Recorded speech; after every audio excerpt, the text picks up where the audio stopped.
một măng mau kia đó ấy bọc màu ở lúc cuối nhiều con chơi sầm một này hai bao người đi đã không sơn sầm một tháng tập trô lá này tôi qua như này ui vần về nha không có này chơi này tôi qua như này này đi tập trô lăng của nó mà tôi trai này sầm một tôi qua như này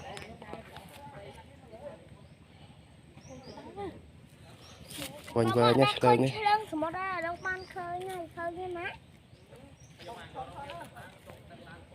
nu chả nó không có đâu tập trô lại bị hại quá nu màu mùi tía đâu vơi nhé lên từ một nắng lên từ một nắng nó có làm cái chỉ nu vẫn có làm cái vẫn chỉ nu khai trong dạo vô đây quay quay quạt nó cái đó cái đã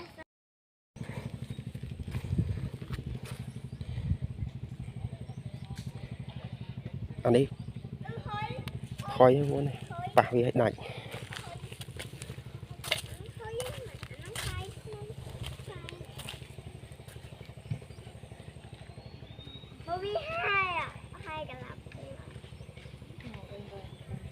mà thì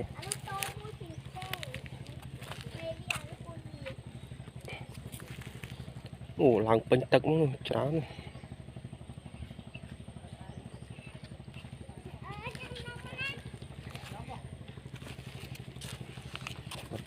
cho ba biết đánh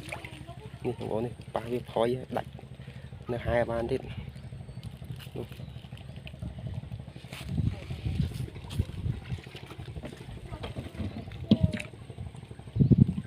sạch về khói sạch về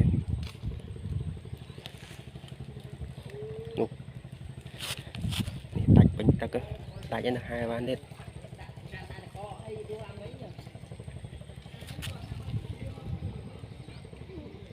bằng tạo bay không màu thì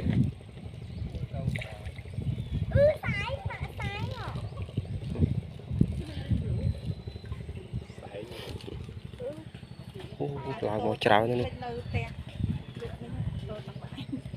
đặt mà cái nào đấy là hai ăn tiếp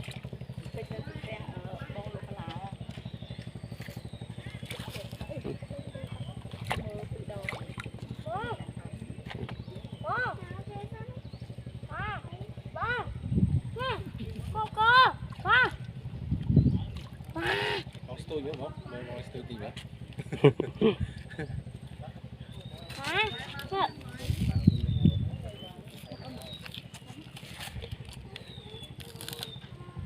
Quá.